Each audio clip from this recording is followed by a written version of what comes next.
Welcome back to Understanding Python. My name is Jake, and today I'll be talking about conditionals. Conditional statements give us our first touch of flow control, understanding and mastering if, elif, and else will set you up for a great future in Python. To start, we'll give an example of the most basic if statement that you can do. We'll write out if true, and then if it's true, we'll print this will always pass. So what's going on here? Well, we've got our if statement here, which is asking for some type of conditional that values to either true or false. In Python, there's also certain levels of truthiness, but we'll get back to that later. And here we have true, so this will always be true. And as a result, it'll print this will always pass. Conversely, if we say if false, and we try to put a print down here, we'll say this will never pass. So if we run this, that print statement will never get printed. And aside from saying a simple if, what if we wanted to have another behavior that happens if the original statement does not pass? We can do that with the catch else. So under this else, we'll say print, but this will. So as our program goes along, it'll encounter this if, and it's looking for some type of truthy statement. However, what it gets here is false, so it will never move down to this line. However, it sees that there's an else statement here, meaning if this didn't pass, then run this. And that will print, but this will. So let's just go ahead and save these, print them, and take a look. Here we have the print, this will always pass, from line 4. And then we see this will never pass did not print. And finally, but this will printed because it was our fallback. Now saying if true or if false isn't very useful. What you're more likely wanting to do is to check the equivalence or relationship between different values. So in here we'll put a statement that will evaluate it to be false. We'll say if 1 is equal to 2. Notice how in here I used double equal signs. In Python, the double equal signs is a question of are these two values on either side equal to each other? In this case, that will of course be false, as 1 is not equal to 2. So in here in the print, we'll just say double equal means these are equal.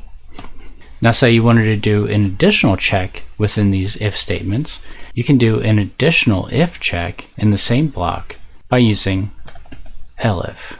So this is kind of like an else, but also an if together, which is why it's called elif or else if. So in here we'll check to see if lowercase a is not equal to uppercase a, which of course is true because lowercase a is not equal to uppercase a, as Python is case sensitive.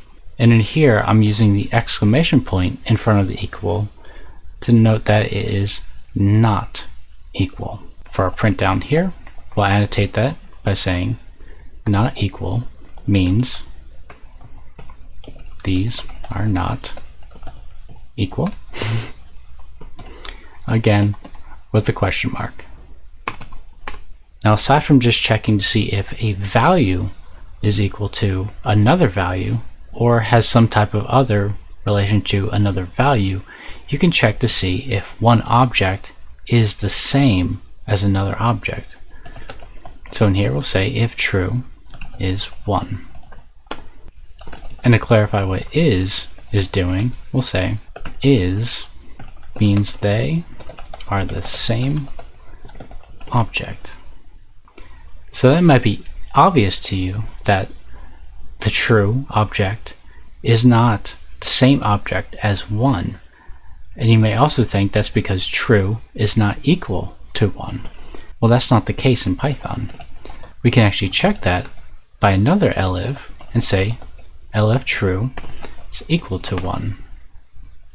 And this will actually pass because true isn't 1, but true equals 1. That's just a little something underneath the hood of Python, is that true actually does equal the value of 1. And similarly, false also equals 0. So we'll say false equals 0 as well. So this actually gives you an insight as to how Python interprets Boolean values. One of my favorite things about Python's truthiness is your ability to check the existence of particular values. To demonstrate that, in this if block, we'll use an empty list, or an empty string, or an empty dictionary or set, or none. And as an explanation, we'll put in here empty iterables will not pass. And the reason for this is because the truthiness of empty iterables actually equates to a false value. Or another way to put this, they are falsy. To further demonstrate that, we'll say elif, and in a new list, we'll put just a single element in there, which is the string test, and then we'll chain that with an and, to, and yes. Then the explanation for this is a new print statement, but ones with values will. So keep in mind that empty iterables, or the value none, will be falsy, whereas iterables with values will have a positive truthiness. If you're confused about what is and is not truthy, you can use IPython or just the Python REPL and check the explicit casting of a bool for any of these values. So we'll do bool against an empty list, and we see it has false. But as soon as we put test in there, we say that that's true. Another interesting thing is the value 0 is false, whereas 1 is true. If we do -1, that's also technically a value, so that's true as well. And before we move past this if block, let's go through what these or and statements are doing on these lines. So or checks to see if any of these values is true or truthy. So if I were to change this to that, suddenly this line will pass. However, since all of these are falsy, this print statement will never run. And is the exact opposite of or, where while or checks to see if any of the values pass, and checks to make sure that all of the values pass. Now, while all three of these are true or truthy, if I were to change one of these to not be truthy, then suddenly this entire line would fail. But we'll revert this for now. If we run this, we can go through the flow of the last few things that we wrote. Up here at 11, we said if 1 is equal to 2, which it's not, print that. And we see that it didn't print. Elif, or else if, lowercase a is not equal to a, uppercase, then we'll print that. And down here we see that not equal means these are not equal, question mark, was printed. If we go down to line 16, we check to see if true is 1, and then we said that print didn't actually print, but we check to see else if true is equal to the value of 1, which did actually print, because again, true, the value is equal to the value of 1. Now when we look down in line 23 with our truthy examples, we had all of our falsy values. Didn't actually print out what's underneath of them, but all of our truthy values did pass, printing out the line down here. In the final example in this section, we're going to go over not. Not is convenient for inverting the result of a truthy statement. So whereas this would normally pass, if we put not in front of it, or if not something truthy, it inverts the result of that. For a print statement down here, we'll say you can invert a truthy value. This can also make a false or falsy statement suddenly true. For our example where we check to see if 1 is equal to 2, which of course it's not, if we were to invert that with not, so elif not 1 equals 2, this will now pass. So in here we'll say, so false checks then become true. This makes certain checks significantly more readable. For example, if we did an elif of test is not none, that reads pretty well. Elif test is not none. Obviously we know that it's not none, so this would also pass. Down here we'll say this makes some checks very easy to read. Now some of you may be thinking that this would print and then this would also print. However, if blocks are evaluated as a first pass. So elif not 1 equals 2, this will print and then the rest will be skipped. That means that this final elif will never get evaluated. After saving and running that, we see that the second line did indeed get printed.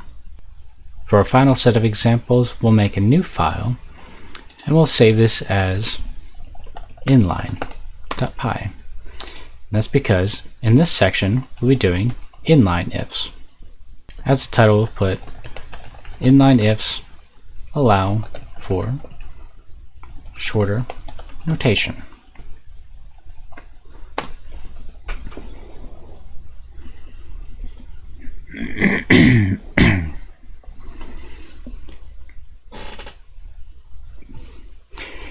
Inline ifs are convenient for small checks or simple statements, but something that you don't want to use a lot, especially if you're sacrificing readability for putting everything on just a one line.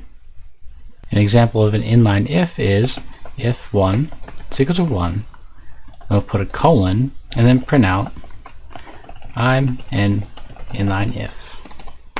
Now whereas in our previous examples we would have this down on a separate line, since it's just a single statement, we can put that up here and that's perfectly readable. Something that you'll see more commonly is people setting values with an inline if statement, including an else. So we just created a new test variable called, intelligently enough, test. And for our first example, say test is equal to A, but only if not test, else is equal to 2. Now you might be thinking, hold on, that looks weird. Okay, we'll break this down into a few sections. The initial section here, test is equal to A, is simple. It's a simple variable assignment that you've seen before, but it's only equal to A if not test. So we're combining a few different concepts here. If not test, what does that mean? Well, test, we're checking the truthiness of the value here. Since test is an empty string, we know that that's false. So we're saying if not false. Well, in this case, it is false. So that'll be true. As a result of this example, test would then indeed become A. If test wasn't an empty string or a falsy value, it would then become 2. Print out an F string down here to illustrate this concept.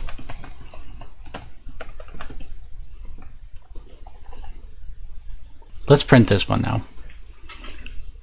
Here above we have, I'm going to inline if, and then down on line 7 it printed out test is equal to A. What if we were to repeat this? So we'll just copy the exact same thing and do the check again. Test is equal to A if not test. So the truthiness of test now is actually true. So when reverting this, so if not true, well, it is true. So this is going to fail, which brings us to our else statement, giving it the value of 2. If we run this again, we see now the second time it runs, test is equal to 2. For our final example in this, I'll show you just how you do not want to use inline ifs to create something that is confusing for most people to look at. So we'll start with our test again, and this time we'll say is equal to C. If test is equal to B, else give it the value of B, but only if test is equal to 2, else give the value of none. We'll copy our print again and pop it down here. And since I know that I want to run this one more time, we'll paste it again. So this is completely legitimate Python. Is this something that you should do? No. It's ugly to look at, it's a little bit hard to follow, but if you do see something like this and you really want to understand what's going on, consider it again in chunks. So we'll go by assignment. Test is equal to C. Good, I get that. But it's equal to C if test is equal to B. Okay, that makes sense as well. But if test is not equal to B, then it becomes the value of B. Alright? But it only becomes B if the value of test is equal to 2. And if the value of test is not equal to 2, then it becomes none. You may have to replay that explanation a few times to really get that, or you can take a look at it and really try to work through the logic. And to prove that this is completely legitimate Python, aside from my editor not complaining about me, we'll save and run it. And here we see the first time it went through, it got the value of B. And the second time it went through, it got the value of C, as it basically just moved down the chain of checks. And with that example of why you shouldn't use such convoluted inline ifs, that wraps up this video. Now that you understand conditionals, you can build more logic into your scripts and programs. As always, today's code will be added to the Understanding GitHub repo, so check the description for a link. And of course, if you have any questions or suggestions for topics you'd like me to cover, please leave a comment down below. To keep up with this series, please consider subscribing. Thanks for watching.